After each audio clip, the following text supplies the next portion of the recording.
تعالى كده اقول لك على معلومه. احنا طبعا صورنا الشقه دي قبل كده وقلنا ان احنا عملنا لها احلال وتجديد وشغالين فيها اهو، قربنا نخلص دلوقتي بنعمل التجاليد الخشبيه.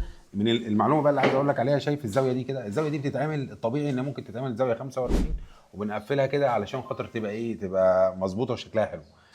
بس انت لما تيجي تعملها بزاويه كده اللي هي زي بتاعت زاويه الشبورد وتقفلها بالشكل ده، ده الجزء ده ملطش. يعني لو حد بيدخل حاجه كده، مثلا حد شايل حاجه بيدخل حاجه، ممكن يخبط الجزء ده كده. فدي الزاويه دي بتبقى حمايه للشبورد او حتى للام دي اف اللي بيتحط كتجاليد هنا في الجزء ده. عندنا كمان هنا الباب هنا هنعمله باب مخفي في الجزء ده كده، وهنمشي نفس الزاويه دي كده. احنا طبعا دايما بنوريكم الشغل واحنا لسه شغالين فيه ما شطبناهوش، بس هنا حبينا نوريكم احنا بنعمل ايه اثناء عمليه قبل التشطيب. هنا برضو الزاويه دي كده هتمشي معانا كده لحد ما تخلص عندي الباب، عشان نخلي الباب مخفي ما يبقاش ظاهر ان هو في باب حمام في الجزء ده.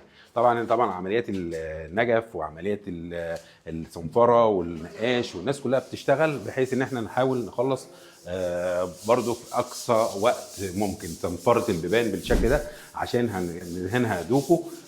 طبعا الابواب دي كانت مدهونه اسطر، فبنغير الدهان بتاعها بدوكو، فطبعا بنعمل عمليه صنفره والكلام ده. ان شاء الله تشوفوها قريب.